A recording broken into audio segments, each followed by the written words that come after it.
Hey everybody, just a heads up that this episode features some cursing, so keep that in mind and enjoy the episode. X-Men. Get it!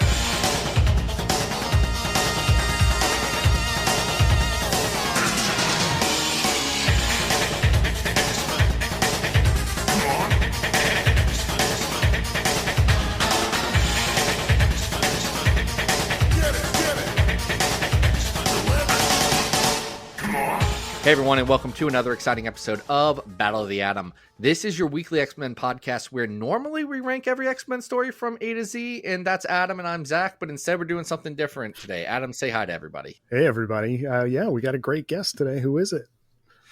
You may know him from work on books like Sword, or Generation Hope, or Origins 2, or Uncanny X-Men, Wictive, Die, Once and Future, a lot of very popular things. It's Kieron Gillen. Kieron, how are you doing today? I'm good. I'm also dreading you might rate... Hi, we invite you on to rank you Z.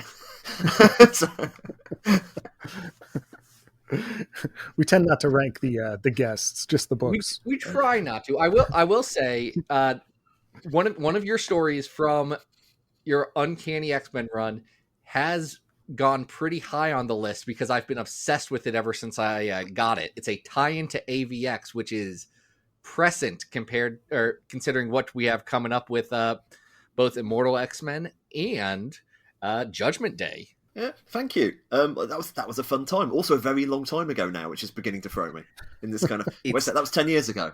Yeah, it's upsetting, That's I think, wild. for all of us. I gotta say, the good thing about the sliding timescale is only actually an hour, a year and a half ago. So...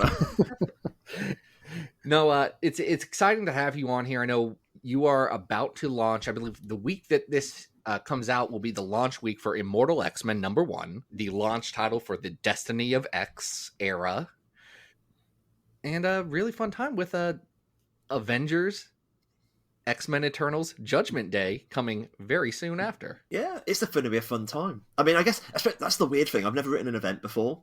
And the idea that, of course, we're hyping it now, but it's still like 4 months away or whatever. It's just kind of like... So it feels actively weird to sort of like give out anything. And especially the weird thing about Judgment Day, of course, it emerges very much from the books. Like it's about Eternals and Avengers and X-Men. It's not it's not something that dictates to the books. It's something that emerges from them. So you know what I mean? Like, I feel like me talking about Judgment Day almost spoils some of the stuff we've got ahead. So I'm going to be very tiptoey. And of course, like, Immortal is doubly so. Like, it's the lead book of Destiny of X. So, like, I have been thoroughly indoctrinated by the X Office cult, and they've managed to send me out to sort of take lead. And it's fun because, like, that does impact why you do it. If you know you're the first book, you're aware that, okay, you want to be... before we talked, Zach, you were saying that, Uncanny X was your first issue. And when I was writing that, I was aware that I want to try to make this as accessible as I can, which is hard if it's the X-Men. There's a lot of stuff going on there. Mm-hmm. And with Immortal, I was thinking, okay, well, I've got all my own stuff, and a lot of that is I want to kind of do a refresher, as in, okay, if you haven't been reading, this era of X books, A, what is wrong with you? Oh, and B, here's the useful stuff, and it's kind of useful anyway in terms of just as a reminder for people. Here's stuff you should know. It's one of those things like, actually, I don't want to say it. If you leave me to it, I'll just describe the whole issue. But there's definitely bits where I go, okay, here, I like to remind people of important stuff that may be important going forward across the line. And there's maps. We've updated the maps for 2022. I thought that was actually the first thing in my document, must update maps. Are you saying that if a reader see a gun on the wall in issue 1, it may in fact be pulled down and fired by like issue 5 or 6 or something? We've got like a lot of like... There's not. We actually. There's a bit where Sinister gets a gun down from the wall and he shoots it. No, he doesn't shoot it. Actually, you're right. So like, there's a lot of guns on the wall, and some of them shoot Cyclops eyeballs. That's the minor spoiler. I introduced a Cyclops firing an eyeball gun way back last time I was writing X-Men, and I've brought that back for a cameo. Spoilers. I wasn't thinking that we were going to get into A+X one shots, but I mean, let's go. Yep, that was fun. Like that was the Sinister versus Loki long shot, not long shot, one shot. Mm-hmm. Yeah, that was a giggle. Having two characters who are absolute trolls just butt heads. Now, it's interesting. Like you said, you were writing some X-Men books darn near a decade ago, and now you're going to spearhead this whole new era of it. What's different for you this time around? What made you want to come back and play with some of the new toys in the toy box? I mean, the decade is the main thing. Like, as a writer who, in fact, just as a writer generally, I don't like repeating myself. I mean, I have my themes, because, you know, being a certain kind of writer means you have your themes, and they're your themes. You stick with them and you explore them, and that's what you're into. But in terms of the specifics, I just don't. I don't go back to books. I don't, you know, I try not to do anything like that. And that's the kind of different thing here. As in, the new thing here is, I'm going back to a book. You know? And that's, okay, how do I treat that? And in reality, it's the fact everything's changed. You know, this isn't the same book. Yeah, I'm writing Emma again, but Emma's got, like, water under the bridge. You know, I'll be touching, you know, Cyclops and Magic and Colossus and Magneto. I'm just thinking about the main characters I wrote, you know? Like, yeah, I'm touching, and obviously Sinister. But all those people have changed. So the people I'm writing isn't the people I wrote a decade ago. I'm not, like, going to go back and say, okay, here's my unfinished plot. So we're not going to get more Unit in this one. Is that what you're... That's literally what I was about to say. Though let's see if Unit turns up. You know, before I say that, I don't. Unit walking off sulkily at the end of my run, refusing to say what he was up to, was the most peaky thing I think I've ever written. But you know, like, I think that's the best way of putting it. Is if there's a story that's gone on, I'm picking up where it's gone on. For Sinister's the best one. Like, I did stuff with Sinister and left him where it was, and we've had a decade of people doing really cool stuff with him. And where I'm picking up isn't like my interpretation of Sinister, which I'm going to redo. It's the Sinister that's been built across the X line. Because you know, I was writing as in a 19th century dandy, and he's now he's merged into something slightly different now, and I'm picking up from there and writing about that, and that's fun because that immediately rejuvenates it. Now, when it comes to Sinister, though, I feel like your take on the character has largely been responsible for what the current incarnation is, at least in this idea that he's a system, you know. And I'm just curious, like, how has it been? What are your thoughts about, you know, Hickman kind of diving into that version of the character? Wells has obviously kind of used your version as an inspiration. What about the character and the changes to it have made you the most excited to return to him? He's fun. You know what I mean? Yeah. It's like, it's one of those things with Sinister. It's like when I took over Uncanny, he was one of my projects in terms of his. I mean, as a work for hire writer, I often think that as in part of my job is obviously finding stuff that works and them doing it well, but also, okay, what's not working? And for me, Sinister felt like a problem in terms of, like, there's a lot of really cool stuff here, but, like, why does he not quite land as well as I want him to? And that's this surgery I did. And part of it was, like, I don't think he has a goal. I wanted to give him a goal. I didn't want wanted to give him a bit more specifics. And there's a lot of philosophy. And to be honest, my original Sinister documents were far too complicated. There's a lot of stuff in my run which no one's picked up on. But there's a lot of stuff they have, because there's just so much stuff. And what it has been is the wonderful process of editing, of people have gone, okay, they're the good bits. You know, Sinister as a system. The idea of the hyper, the campness of him, the leaning in, you know, he's always been a camp character. Let's really lean into it. The cloneness of him. The awful genetic experiments. I think that literally, I mentioned the throwaway eyeball thing. I think the best throwaway idea was, you know, he weaponizes mutants' powers. He's a colonialist who believes in appropriating mutant powers. You know, and he's literally turned himself into a mutant by that.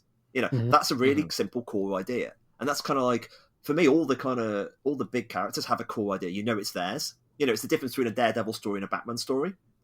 You know, that. And I think by drilling down, we gave that. And I think it's like, you know, it wouldn't have happened if John hadn't picked up on him in Secret Wars. It's one of those things that you don't really realise a peer likes your work until they actually use it. You know what I mean? So it's like, when I saw that, like, Sinister turn, you know, when the room full of Sinisters in Secret Wars, it's like, oh, right, A, that's beautiful. But B, you know, I felt very touched. And sort of seeing how it's grown has been delightful. And it's definitely, for me, it's the yes anding. Because, you know, they've all yes and, yes and, yes and. And now I get it back, and I yes and back. We talk about, you know, one of the things about Immortal is it's a book about the Quiet Council. So it's these 12 people who have a shared secret, and it's the political nature of Krakoa and the games they play over each other. And it's the question is, can they save Krakoa? Because it's one of those things that, you know, they get to be immortal, and it's like, what can Krakoa be? And they're fighting for the future of it.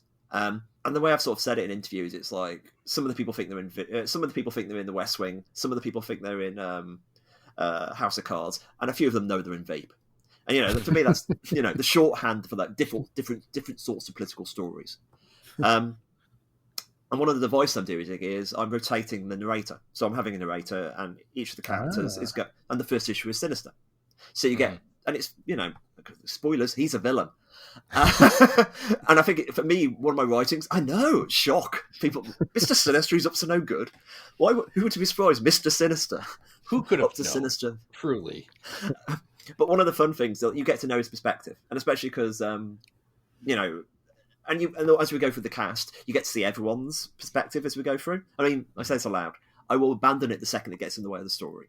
But at least for the first, the 5 issues I've written of it, they've all got narrators, and it's been fun to rotate them around. It's fun to write a strong perspective. It's almost like neo-Claremontism. I found myself thinking, it's like embedded narrator is a bit like how thought balloons used to work. Mm-hmm. So it's a bit like when you've got an embedded narrator, you get to reintroduce all the information. It makes it quite accessible, because the character, you get a bit where Sinister's thinking about what he's really thinking about Exodus or Xavier or anyone in the room, and you get the introduction. But people who get people who don't know it get the introduction, but people who do know the characters get to know what Sinister thinks, and that's cool too, And that's the same, and you go through as it progresses. So Sinister's my way in. I've said he's a villain, so knowing what the villain is up to, at least in part, I think is powerful. Because it's not a book where it's a book where everyone has schemes, and the thrill is partially what are people up to, but also knowing what they're up to and will they pull it off. This is part that, in some ways, I think the book what I most like is trust what John was doing with Inferno. Inferno reads a lot like Immortal at time. Immortal, I think, is cheekier. I lack the glacial perfection of John's writing. But in terms of a vote being a really cool scene, we've got that. But at the same time, we've got assassinations and skullduggery and all manner of Emma-based cattiness. It's a great joy. You know what I mean? Does that help? Yeah, absolutely. Earlier, you mentioned just the sheer number of characters that you're keeping track of here. There's so many interested parties, both on the council and around the council. If you consider the little Doug fam that's going on now, is it tricky keeping track of all of these characters and their motivations? Yes. Yeah. Joking aside, the job is editing. It's almost this merges with Judgment Day as well, in that you're okay, what's the story? Because if you don't drill down to what's the story at any one given moment, it becomes meaningless. And if people don't care about the story, it's pointless. It's just like reading a Wikipedia page. Mm-hmm. So for me, a perspective on the council is important. So one of the advice I'm doing, yes, I think the book is a core cast. Whilst we've got the 12 in the Quiet Council, and people coming in and out is required, I have books, characters which are focused on the council. And there's other characters who are in books elsewhere who I have... there was the joke, when Wolverine was in 8 million books, there was the jokes about his social calendar. How does he manage to do it all? And for me, I'm kind of taking that seriously. If you're doing another important job elsewhere, you're not paying enough attention to the council. And it's not like any insults to the people who are doing this. It's just there's a lot of things going on. So, it's like Storm. Storm's off doing Storm stuff. Storm has to basically, on Ayako, doing all the sort of all the X-Men Red stuff. That means she's not quite as at the same level of political player as someone like Emma is, who has kind of deliberately gone, okay, I'm fed up with these useless men. Someone needs to be grown up here, and it's going to be me. You know what I mean? That's kind of where my sort of core cast comes from. So it's kind of, I think you can almost work it out by remove. If you're in another book, they're probably not my core cast. Mm-hmm. So Sinister, Destiny, Mystique, Emma, Xavier, Exodus, a new person. Because obviously the entry point in the series is Magneto choosing to leave the council. That's the big thing we're opening the book with. The replacements. And Shaw a bit.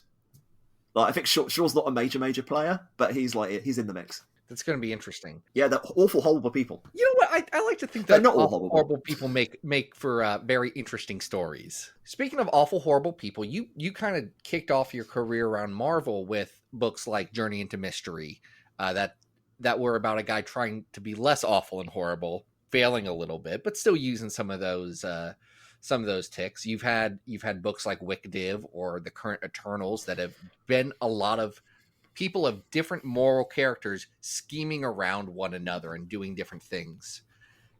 With that being something that's in your repertoire, how do you make a book like Immortal X-Men stand out when, one of the biggest things in Eternals of the the start of your run was, hey, how do we fix a vote to make it how do we whip everything into shape so that Thanos can rule the earth or whatever? I did like that. If you haven't read Eternals, there's literally a double-page spread where it's just gerrymandering.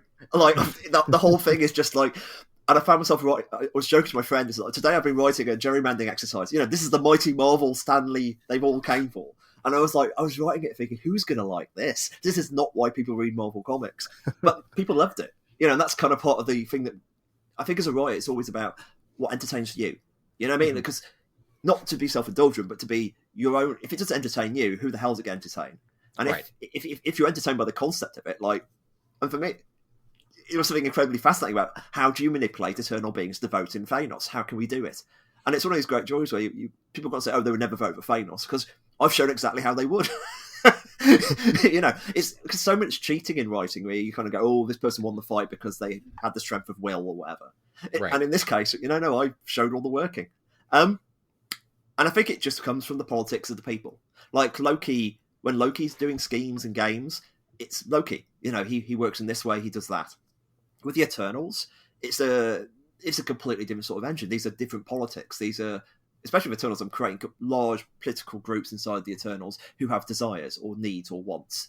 And with the Quiet Council, it's just much more personal. Like, it's smaller, even though it's a bigger, it's 200,000 people on Krakoa, so it's a significant political body. It's 12 people. They're very specific. There's very specific rules. And there's the mutant of it. Like, the fact that, Loki makes it magic, Eternals are just not human. And the mutants are, despite themselves, still kind of human in some way. As in that kind of groundedness of it. That's the thing. I mean, for me, some of my favourite stuff in Hawks when John was writing it was just the turning up and bullying the ambassadors. Who didn't love that? And that's kind of the stuff I'm partially most like. And that kind of doing a human scale political book. That's why it doesn't feel like anything I've written, because it's not. But at the same time, as you say, it's absolutely stretching the same muscles. How to phrase this? People are always suspicious when they play board games against me, because it's like,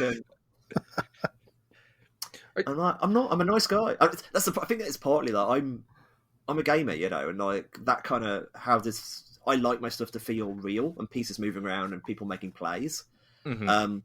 And all that comes in the work. But it's also like games are a safe place to play with that kind of stuff.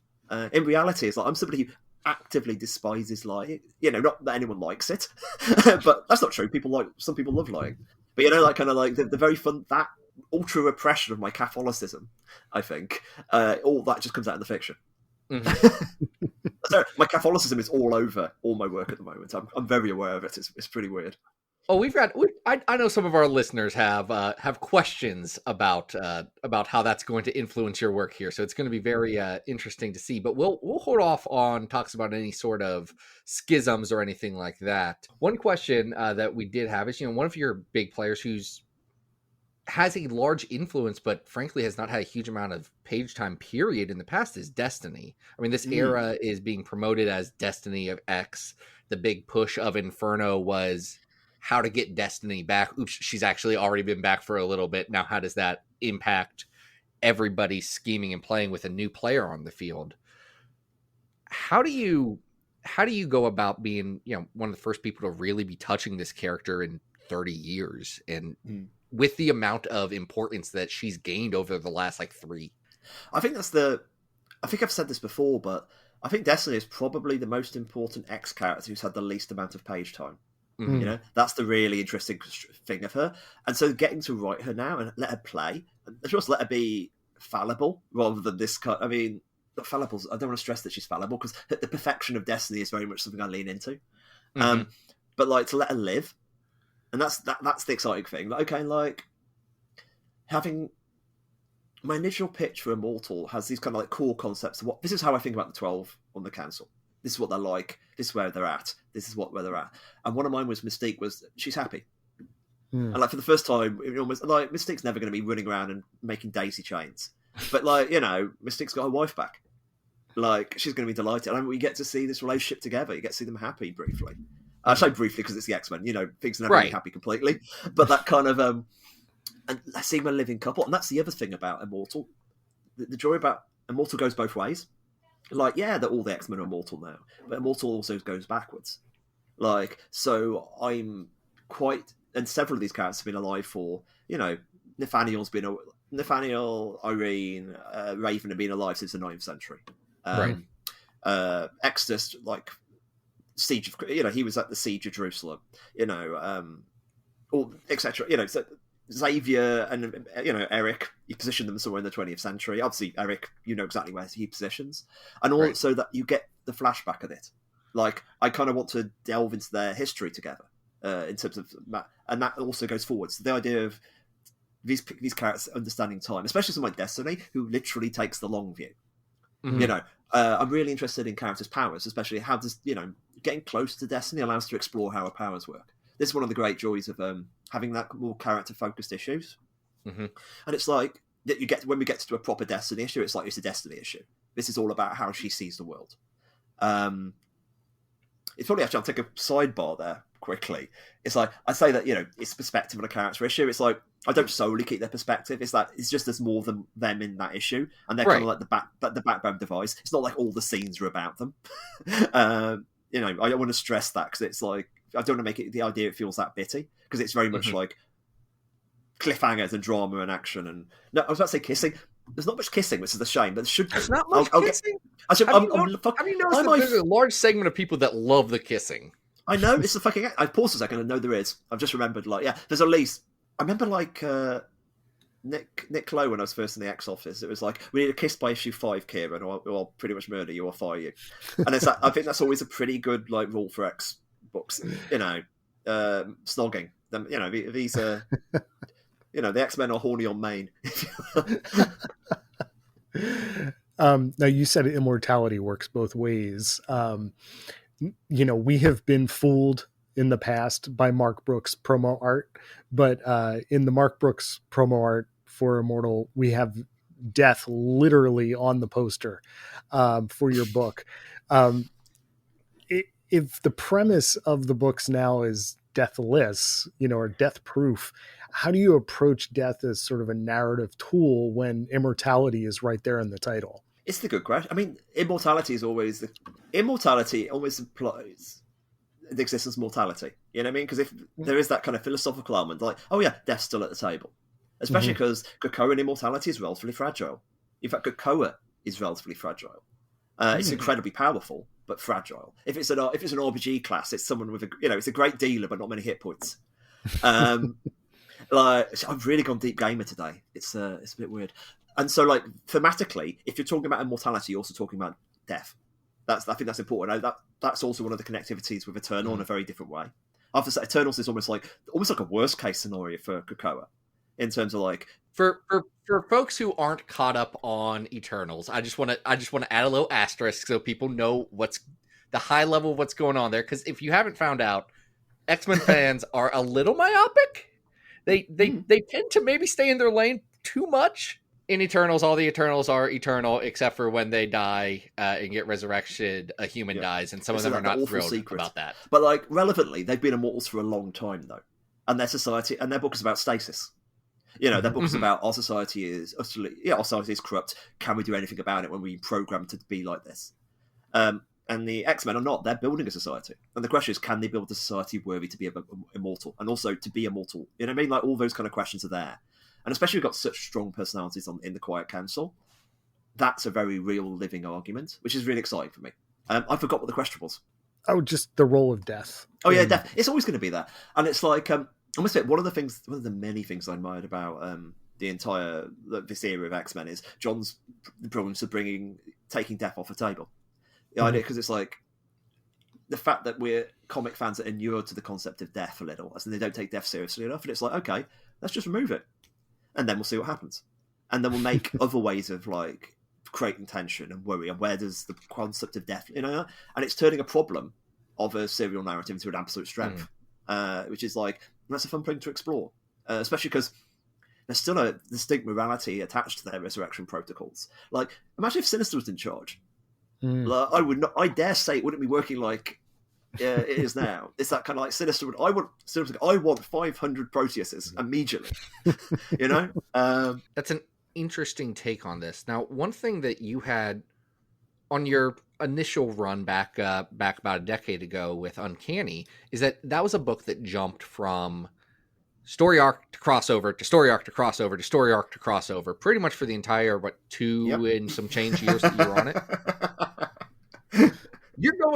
You're on Immortal X-Men and going about an arc, and then right into Judgment Day. How has your previous time on these books prepared you to be setting up this story? And is it different that it's setting up the story that you're behind from pretty much every angle? I don't get to complain about someone derailing my book when it's myself doing it. It's like, that right is it? That right is a shit. What was he thinking when he wrote that? How dare he? One of my things about work for hire is like, as long as I know what the job is going in, I'm almost always fine with it. The problem comes when the job changes. So when I joined Uncanny X-Men, the idea, I knew there was going to be Schism in like 12 issues time, and I knew there would be AVX in 12 issues time after that. So I didn't view it as a derailment. I viewed it as, I need to work out a way to bridge those two stories. So thematically, I started with an arc, the Breakboard arc, to basically kind of give the X-Men a last time happy and together. Then crossing over with Fear itself, I was building up and showing the tension between Scott's heading the Breaking Bad bit. We get to Schism, they split, and then I know they're going to be fighting Avengers in 10 issues time. And my thing, okay, I want to basically create a situation where people want to see the Avengers and the X-Men throw down. Like, my working title for that run was Uncanny X-Men : Earth's Mightiest Heroes. You know, the implicit throw down of that. And, so I turned what would, I think some people would view as the problem into the entire point of the book. This time round, it is different, as you say. Like, I think the way it goes around, I'm much more worried about helping other people. Like, in terms of, I've written so many crossovers. I think I saw someone say 75% of my Marvel run has had a banner of one sort or another. Wow. Like, it's a huge chunk. Listen, I'm not sure there was an issue of Journey into Mystery that didn't have a banner on it. No, there's a few. 75% of Journey to Mystery was with a banner, with a crossover banner. Wow. 25% of it wasn't written by me. And it still holds together.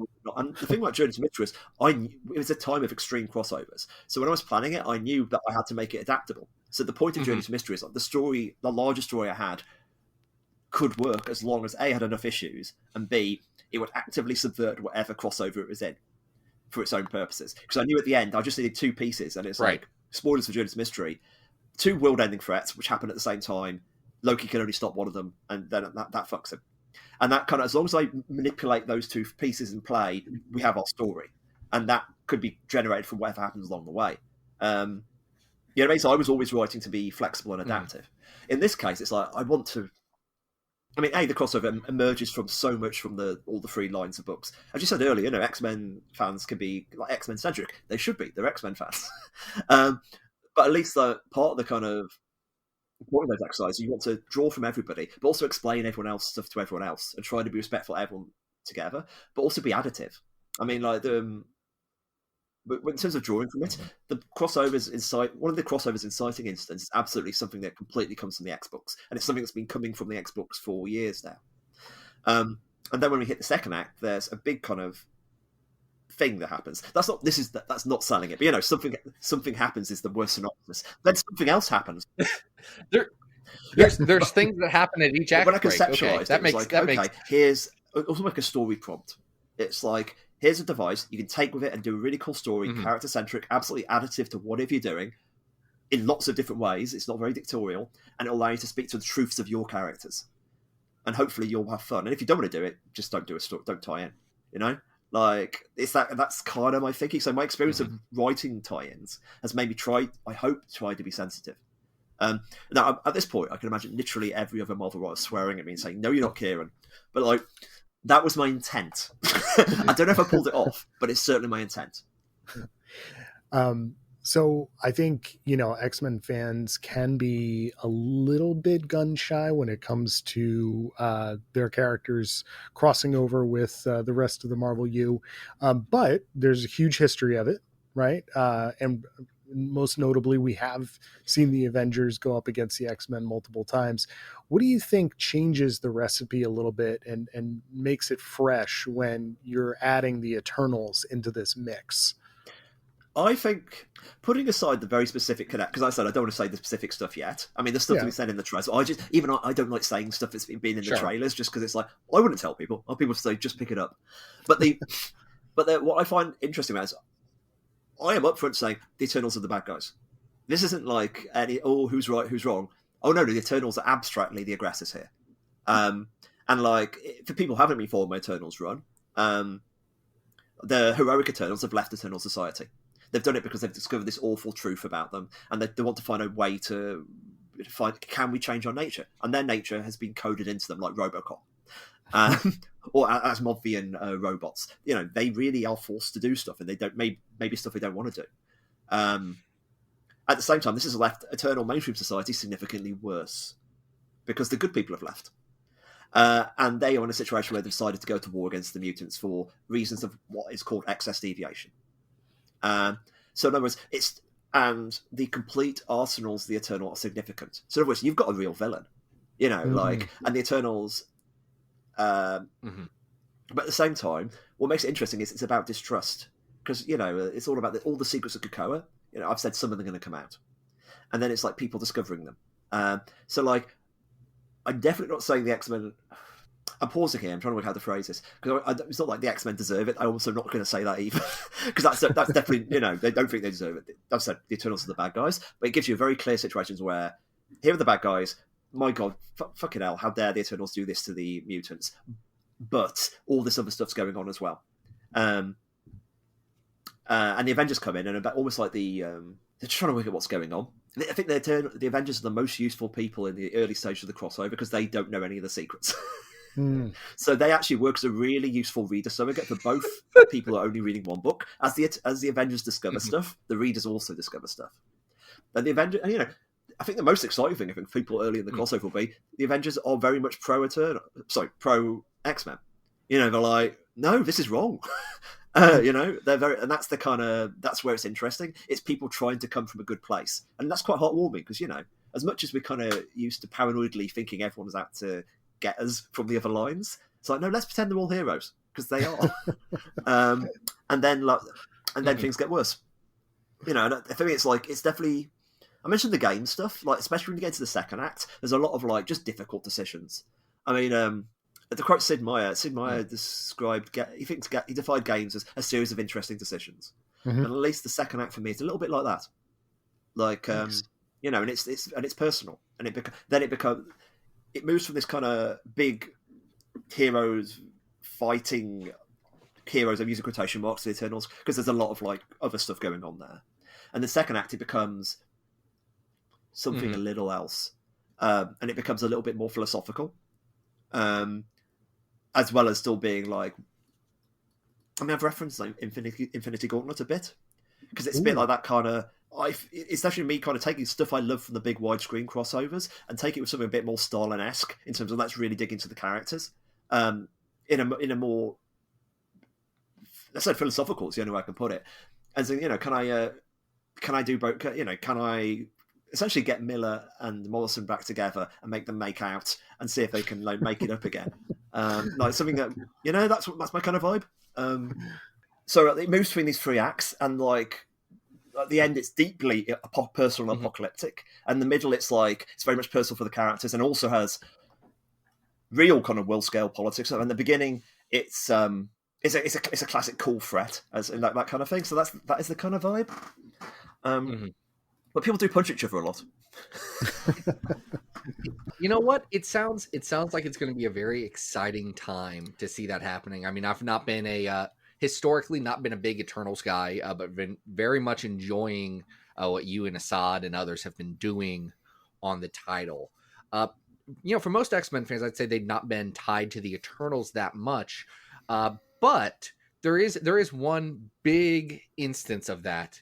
And the real question I'd have for you, Kieron, is how much is this pulling from 2000's New Eternals Apocalypse Now that introduced a bunch of new Eternals to fight Apocalypse who were never seen again? It's a difficult. I tell you, that is literally the one. You know, my Eternals run, for people who haven't read it, is I've quite aggressively tried to take everything in. Like I've looked at the entire history of Eternals, which is, for I would say, complicated, and also contradictory, and try to actually weave into like one, imagine if Tolkien wrote it all. That's how I've sort of viewed it. Right. I've not touched that yet.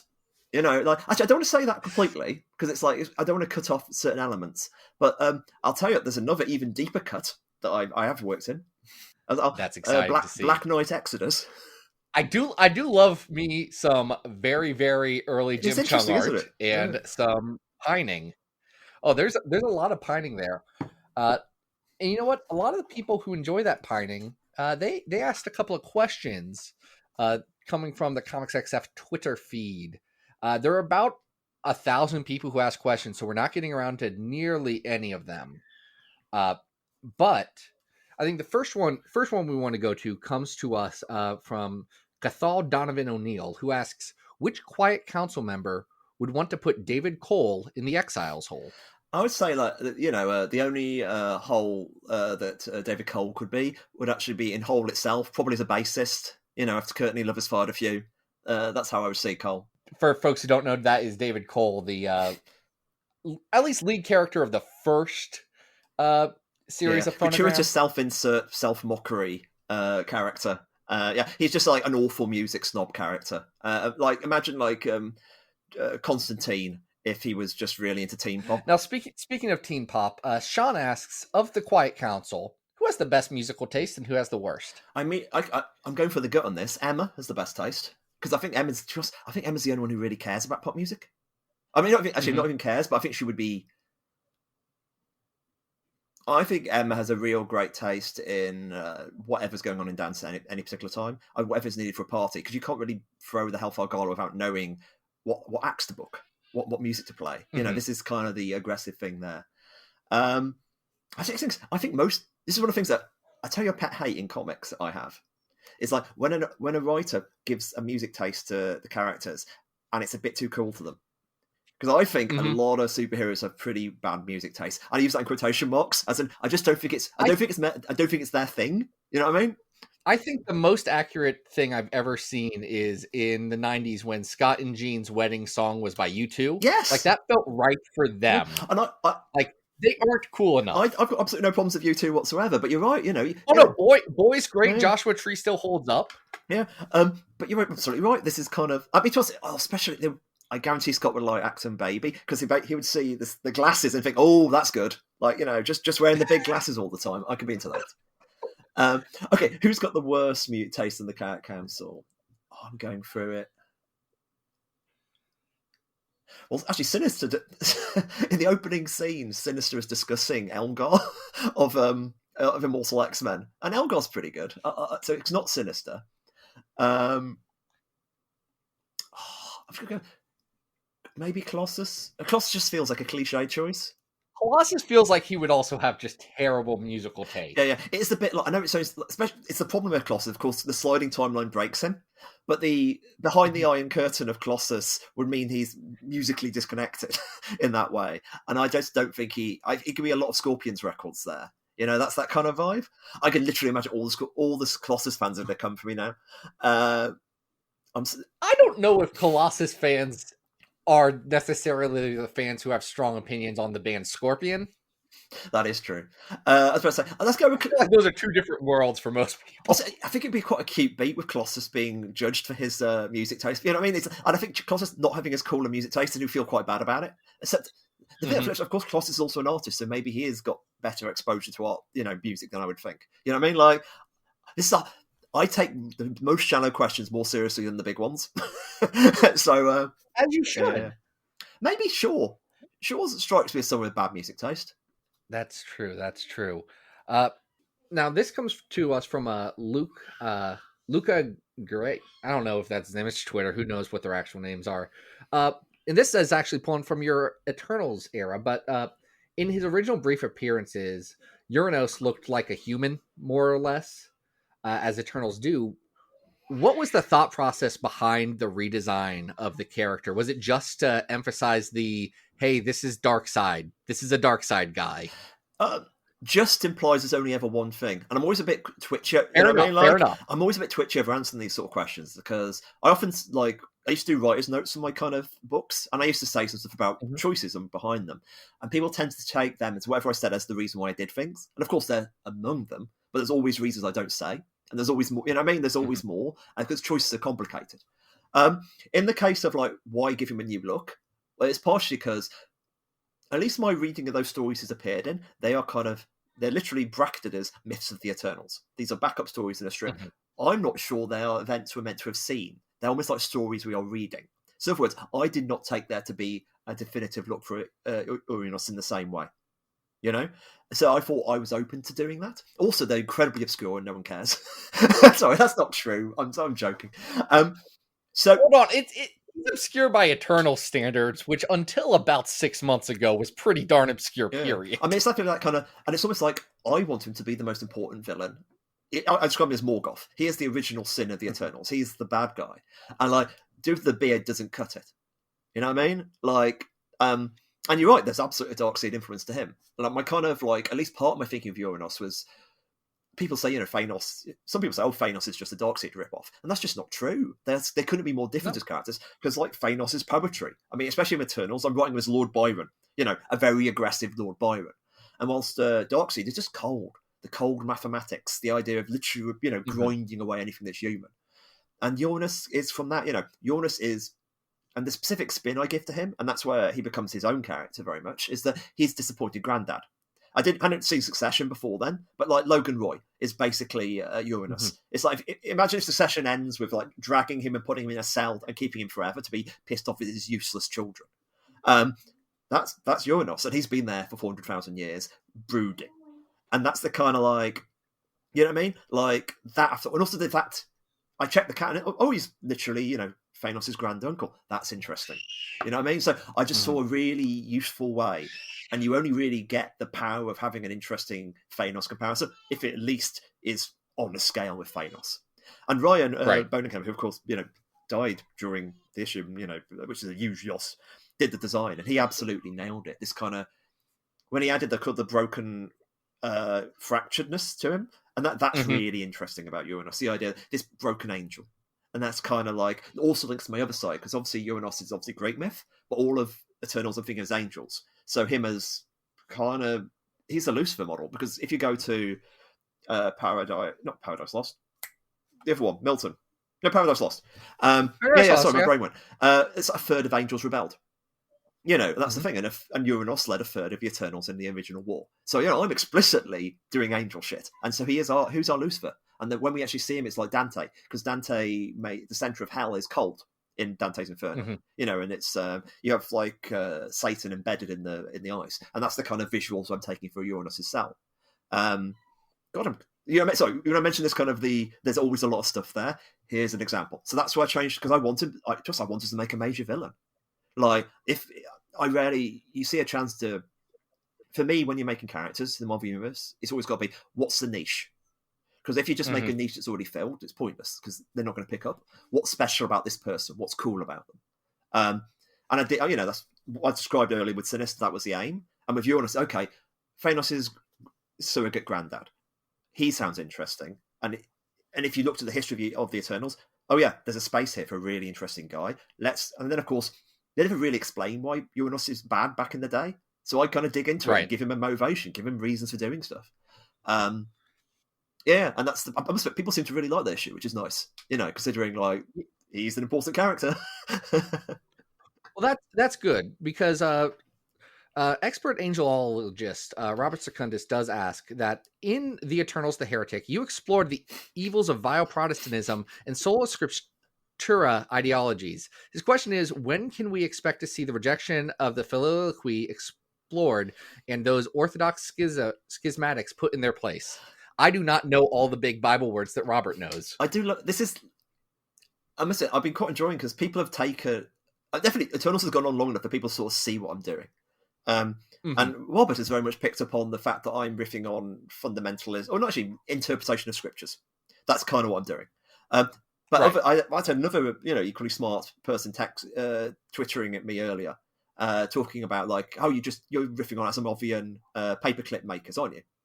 And there's 3 rules. I'm absolutely doing Asimov. I'm also doing scripture interpretation. I'm doing both of them. And I'm definitely there's the mix between the Eternals. Like, some of the rules are hard coded; they have to do these things, and then they also have the things they choose to do, which they are drawing from these principles they have to do. And so, where does scripture end? Where does scripture? Where does action? What is programming? What is choice? That's the area. So, what for me is interesting about Eternals is it's doing all these things at once, and then we kind of go, so what's going on here? Because it's definitely we literally Martin Luther it in the issue. We have the. I think I even write in the script that whole sequence is you want to imagine Uranus hammering this chain email essentially to the wall. So absolutely, it has got that kind of revolutionary religious aspect to it, but it's also codey. It's also very much its own thing, and it's from first principles. Like, when I made up the rules, I didn't know where they were going to go. I just kind of okay, what are the core rules of the Eternals? They've got to kill deviants. They've got to protect the Earth. Kind of. Let's define that funnily. And they've got to protect Celestials. That's all they do. And then everything else is just me riffing on those 3 rules, which is absolutely straight Asimovian. But it's also it's absolutely scripture interpret as well. When you go for the debates of scripture over what does this thing mean, and I think Robert in his thread, I did see this, translation. Translation is a huge thing. It's like, oh no, we added a comma. Absolutely. And everything changes. I had a piece that I wrote that actually went up right before this interview where I was very explicit with them to say, no, we have to use the RSV translation of this. It means so much to all of these other things that are going on in this that if you use anything else, it's just worthless. Don't even try.